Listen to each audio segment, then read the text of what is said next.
दोस्तों, माता पार्वती और भगवान शिव भ्रमण पर निकले थे। इधर उधर घूमते हुए माँ पार्वती के लंबे बाल बहुत ही उलझ गए थे, जिस वजह से उन्हें बहुत परेशानी हो रही थी। क्या हुआ देवी पार्वती, तुम कुछ परेशान दिखाई दे रही हो? स्वामी भ्रमण करते हुए मैंने ध्यान ही नहीं दिया कि मेरे बाल बहुत ही उलझ गए हैं। कितने दिनों से मैंने अपने बाल धोए नहीं है। सोच ही रही हूँ वह सामने जो नदी है उसके तट पर जाकर अपने बालों को धो लूँ, ताकि मेरे बालों से मैल निकल जाए और हर स्वच्छ होकर सुलझ जाए। तो ठीक है, तो माता पार्वती बोलती हैं, मैं तब तक इस वृक्ष के नीचे थोड़ा विश्राम कर लेता हूँ। तुम वहाँ नदी के तट पर अपने बालों को धो लो, उसके बाद ही हम आगे की यात्रा करके वापस कैलाश चलेंगे। ठीक है, माता पार्वती बोली। स्वामी, फिर मैं थोड़ी देर में आती हूँ। भगवान शिव वृक्ष के छांव के विश्राम करने लगे और माँ पार्वती एक साधारण स्त्री का रूप लेकर नदी पर बाल धोने के लिए चली गई। माँ पार्वती नदी पर पहुंची तो सब औरतें उनके लंबे बाल देखने लगी। सुनिए, क्या आपके पास ऐसा कोई साधन है ताकि मेरे उलझे हुए बाल सुलझ जाए? हम तो यहाँ पानी भरने आए हैं, हमारे पास भला क्या होगा? जो भी है हमारे घर पर है, तो क्या आप मेरी सहायता कर सकती हैं? मुझे अपने बालों को सुलझाने के लिए आवश्यकता है। क्या आप में से कोई मेरे बालों को सुलझा देगा? हाँ, हम क्यों तुम्हारे बाल सुलझाएंगे? हम ऐसे किसी के बाल को हाथ नहीं लगाते हैं। हमें तो नहा धोकर अपने घर भोजन की तैयारी करनी होती है। हमारे कपड़े पर बाल गिर गए तो हमें तो फिर से नहाना पड़ेगा और इतना समय हमारे पास नहीं है। हाँ, हम नहीं तुम्हारे बाल को यहाँ सुलझाने बैठेंगे। तुम्हारे बाल टूटकर हमारी साड़ी पर लिपट जाएंगे। अगर भोजन में कहीं भी बाल आ गया तो घर वाले बहुत गुस्सा करेंगे। चलो रे चलो, देर हो रही है। बहन, तुम्हारे बाल लंबे हैं, इन बालों पर कंघा फेरना पड़ेगा। थोड़ा तेल लगाना होगा ताकि बाल मुलायम हो जाए, फिर यह बाल आसानी से सुलझ जाएंगे। अच्छा, तब माता पार्वती बोले, अच्छा, क्या तुम मेरे बालों को सुलझाने में मदद कर सकती हो? मेरे पास ऐसा कोई साधन नहीं है जिससे मैं अपने यह बाल सुलझा सकूं। उसके घर में एक वक्त की रोटी बनाने का तो तेल होता नहीं है, तुम्हारे बालों में लगाने के लिए तेल कहाँ से लाएगी? शांति बहुत गरीब है, यह एक छोटी सी झोपड़ी में रहती है। बहन, आप इन सब की बातों पर ध्यान मत दो। मुझ पर गरीब को तो रोजाना ऐसे ही मजाक सहने की आदत हो गई है।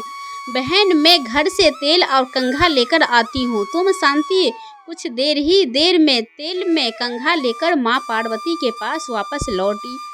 उसने माँ पार्वती के बालों में थोड़ा तेल लगाया, जिससे बाल सुलझा मुलायम हो गए। शांति बहुत प्रेम से माँ पार्वती के बालों में सुलझा रही थी। धीरे धीरे बाल सुलझाने लगे। जैसे जैसे शांति बालों को सुलझाया तो थोड़े बाल उसकी झोली में भी गिर गई। शांति हैरान रह गई कि बाल उसकी झोली में गिर रहे थे, वैसे सोने वो हो जा रहे थे। वो माँ पार्वती मंद मुस्कुरा रहा था कि शांति इस चमत्कार को समझ नहीं पा रही थी कि माँ पार्वती के बाल पूरी तरह से सुलझ गए। घने लंबे सुंदर बाल पर वो बाल सोने के क्यों बन गए, इसका भेद शांति को जानना था। अचानक कंघा फेरते हुए शांति को माँ पार्वती के सिर में पूरा ब्रह्मांड दिखाई देता है और माँ पार्वती अपने साक्षात रूप में आ जाती है।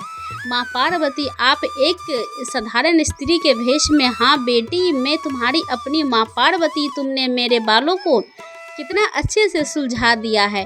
तुम बहुत दयालु हो और सबकी मदद करने वाली हो, इसीलिए मैं तुम पर बहुत प्रसन्न हूँ। बेटी, जो भी मनुष्य सदैव दूसरों की मदद करते हैं उन पर मैं प्रसन्न होती हूँ और अपनी कृपा करती हूँ। मेरे इस बाल सब सोने में बदल चुके हैं। अब तुम इस सोने को बेचकर अपने जीवन को सुखमय बनाओगे। मेरे आशीर्वाद से तुम्हारे घर पर धन संपत्ति का कभी अभाव नहीं होगा, सदा सुख रहोगे।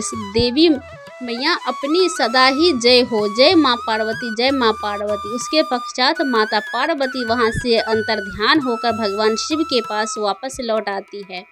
अपने उदार स्वभाव के कारण शांति की किस्मत पलट गई और माँ पार्वती के आशीर्वाद से उसका जीवन सुख समृद्धि से भर गया।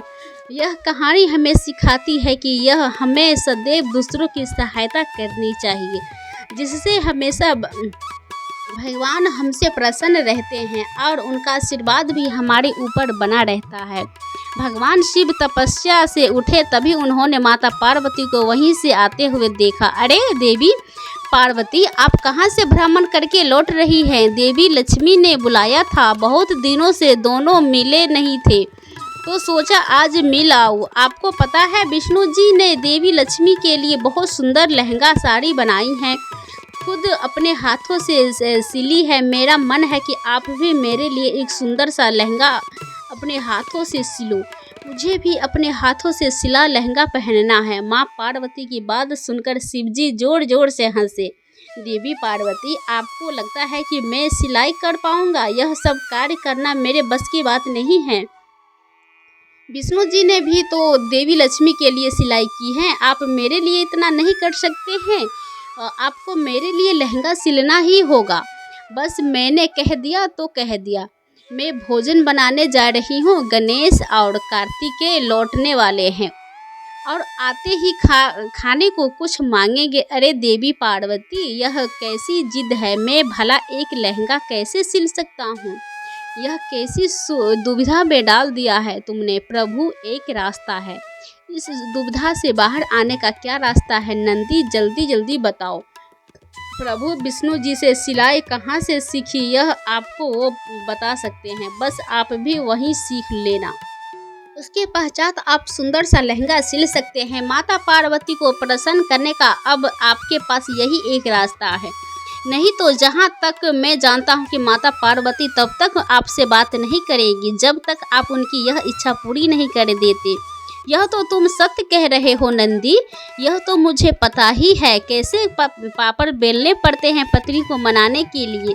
चलो मैं विष्णु जी से मिलकर आता हूँ। शिव जी विष्णु जी से मिलने पहुँचते हैं और उन्हें सारी बात कहते हैं। इसके लिए तो आपको यमपुरी होगा, क्योंकि मैंने भी सिलाई यमलोक के दर्जी मंगल राम से सीखी थी। तो मैं एक दिन किसी कार्यवश यमराज जी से मिलने गया था। काफ़ी समय से देवी लक्ष्मी मुझसे कोई भेंट देने के लिए कह रही थी, बस वहाँ मुझे मंगल राम मिला।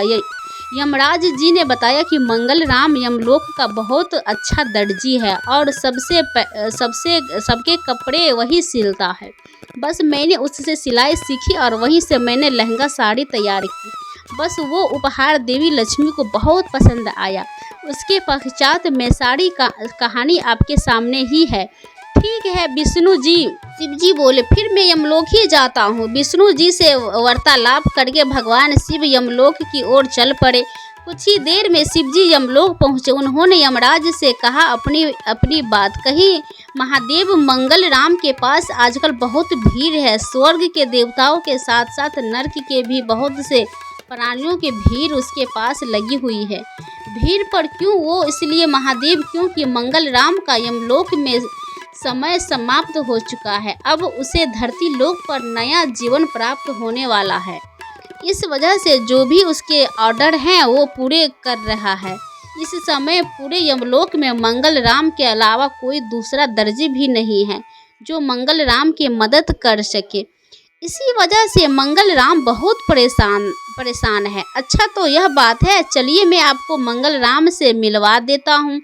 यमराज जी शिव जी को मंगल राम के पास लेकर जाते हैं। एक सिलाई मशीन पर एक बुजुर्ग दर्जी कपड़े सिलने में व्यस्त था और उसके पास वस्त्र सिलवाने वाले लंबी कतार थी। मंगल राम, मेरी धोती तो अभी तक सिली ही नहीं है, कब तक दोगे? कितने दिन का कपड़ा तुम्हारे दिया हुआ है?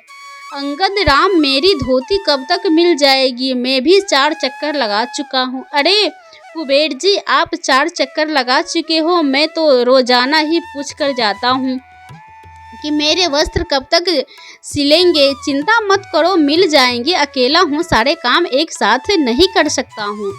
पहले तुम्हारे साथ राम प्रकाश भी तो सिलाई करता था, वो नज़र नहीं आ रहा है। उसका दूसरा जन्म हो गया है। चलो अच्छी बात है। अब कुछ समय में तुम्हें भी नया जन्म मिल जाएगा। तभी यमराज जी और महादेव आ जाते हैं वहाँ। बस यह सब कुछ ही दिन की बात है। मंगल राम भी धरती लोक पर नया जन्म प्राप्त करेगा। वैसे ही कुछ समय बाद एक 95 वर्ष की दर्जी यहाँ आने वाले हैं। वह महादेव को आपको तो यह कार्य जल्दी करना है। मंगल राम, यह कार्य तुम ही कर सकते हो। मंगल राम, स्वयं भगवान शिव जरूरी कार्य है तुम्हारे पास आए हैं मुझसे मिलने। अगर सिलाई के लिए कोई वस्त्र देना है तो क्षमा करें प्रभु, अभी तो मेरे पास बिल्कुल भी समय नहीं है। नए ऑर्डर लेने का मैं पहले इतने सारे ऑर्डर पूरे नहीं कर पा रही हूँ, इसलिए अब नया कोई भी काम नहीं लूँगा। यही सोच रहा हूँ, मुझे कुछ सिलवाना नहीं है बल्कि मुझे खुद सिलाई सीखनी है, इसलिए मैं तुम्हारे पास आया हूँ। मुझे देवी पार्वती के लिए एक लहंगा सिलाना है जिसमें तुम मेरी सहायता कर सकते हो। मुझे सिलाई सिखाकर आपको माता पार्वती के लिए लहंगा सिलाना है। ठीक है, मैं आपकी मदद करूँगा, पर आपको बहुत मेहनत करनी होगी। सबसे पहले कपड़े की कटाई करना सीखना होगा, उसके पश्चात ही आप सिलाई करना सीख पाएंगे। सब कुछ सीख लूँगा, बस तुम्हें मुझे सिलाई कला में इतना निपुण कर दो कि मैं एक लहंगा तैयार कर सकूँ और देवी पार्वती प्रसन्न हो जाए। हाँ, मैं सिखा दूँगा। कब से शुरू करना है नेक काम में देरी कैसी, अभी से शुरू करते हैं। अति उत्तम। मंगल राम, मेरे वस्त्रों की कोई जल्दी नहीं है, तुम आराम से सिल देना। अब मैं भी चलता हूँ, चिंता मत कीजिए यमदेव, अब मैं आ गया हूँ ना। अब मंगल राम का सारा काम जल्दी जल्दी पूरा हो जाएगा। महादेव ने सिलाई सीखनी शुरू कर दी है। यह मान लीजिए कि प्रभु, यह रहा कपड़ा और यह रही कैंची। अब कैसे, जैसे जैसे मैं आपको बताऊंगा वैसे वैसे आप कपड़ों को काटिए। मंगत राम महादेव को कपड़ा काटना सिखाना शुरू करता है। वैसे तो भगवान अपने चमत्कार से पल भर में कुछ भी कर सकते हैं, पर उन्हें उस समय किसी चमत्कार से नहीं बल्कि स्वयं अपने हाथों से अपने द्वारा खुद से सिलाई करने की इच्छा रखी है। इस इच्छा को देखते हुए उन्होंने सिलाई सीखनी शुरू की।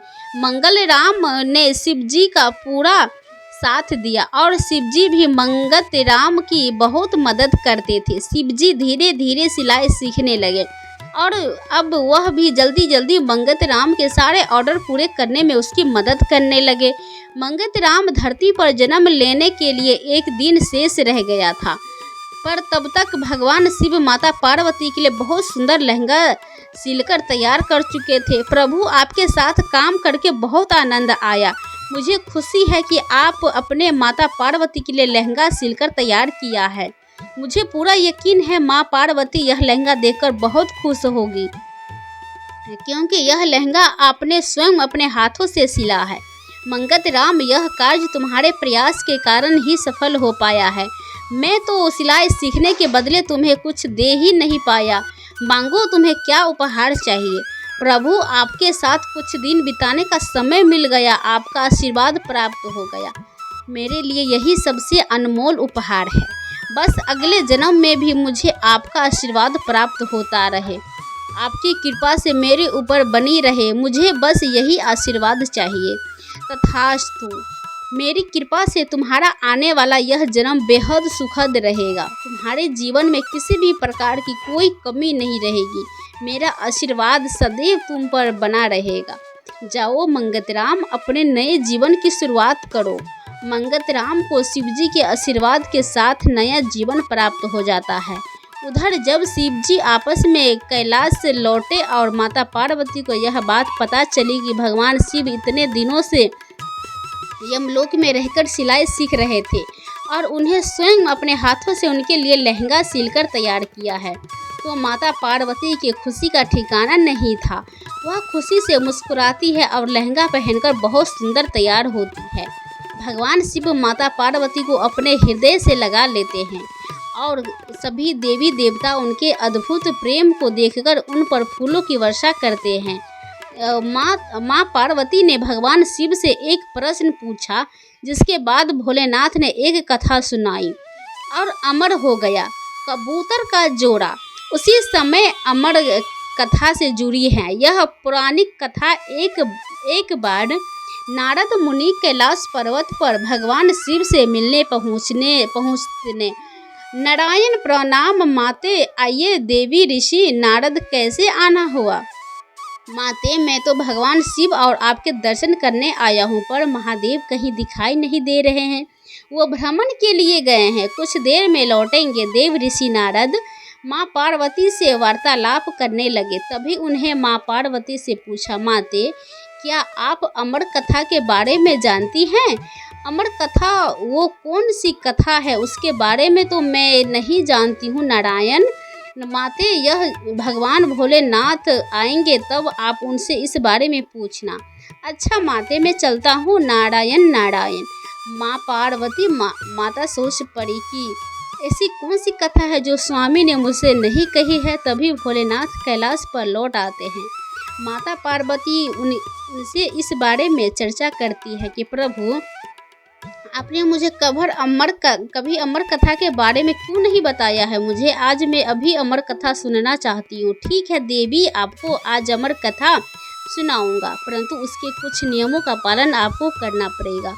अमर कथा के दौरान आपको एक क्षण के लिए भी सोना नहीं है।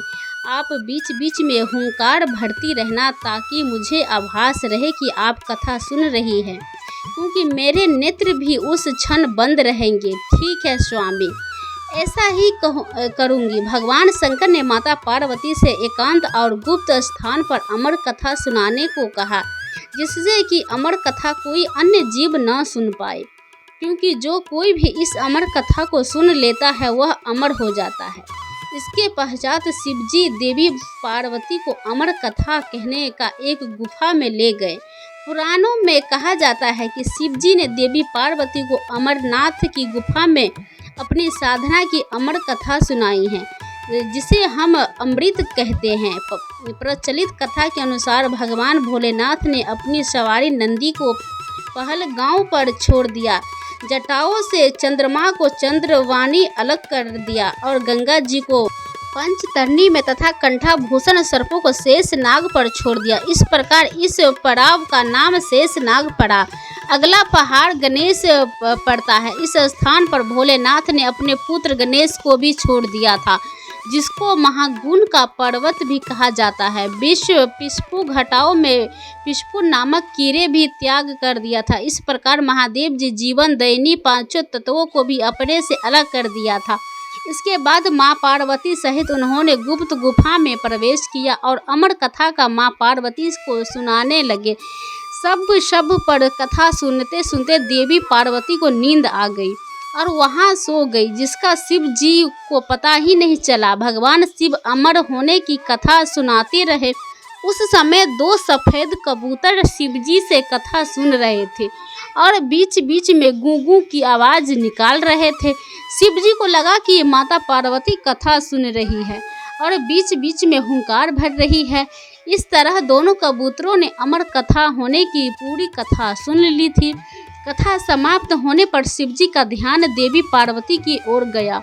सो रही थी। अरे देवी पार्वती तो गहरी नींद में है, तो फिर यह हुंकार कौन भर रहा था? अचानक महादेव की दृष्टि अमर कथा को सुनते हुए कबूतरों पर पड़ी, तो भी क्रोधित हो गए और उन्हें मरने के लिए आगे बढ़े। मेरे क्रोध तुम दोनों को कोई नहीं बचा सकता है, तुम्हें इसका दंड अवश्य मिलेगा। प्रभु हमें क्षमा कीजिए, हमने अनजाने में ही भूल की है और हमने आपके अमर होने की कथा सुनी है। यदि आप हमें मार देंगे तो अमर होने की यह कथा झूठी हो जाएगी। इस पर भगवान शिव का क्रोध शांत हो गया। प्रभु इन दोनों का इसमें कोई दोष नहीं है। गहरी निंदा में तो सो गई थी और मैंने आपको आदेश का पालन नहीं किया, इसलिए इन दोनों को क्षमा करिए। और भगवान शिव जानते थे कि अनजाने में सही पर कबूतरों ने अमर कथा को सुन लिया था, इसलिए वो दोनों अमर हो चुके हैं। इस पर महादेव ने कबूतरों को जीवित छोड़ दिया। भगवान शिव जी आशीर्वाद से वह कबूतर का जोड़ा अजर अमर हो गया। कहते हैं आज भी इन दोनों कबूतरों का दर्शन भक्तों को इस गुफा में प्राप्त होता है और तब से यह गुफा अमर कथा की साक्षी हो गई है। इसका नाम अमरनाथ गुफा के नाम। दोस्तों, हमारे यह कथा अगर आप सभी को थोड़ा सा भी पसंद आए तो वीडियो को लाइक करें, शेयर करें, कमेंट करें, सब्सक्राइब करें। मिलते हैं नए वीडियो के साथ, तब तक के लिए धन्यवाद। राधे राधे दोस्तों।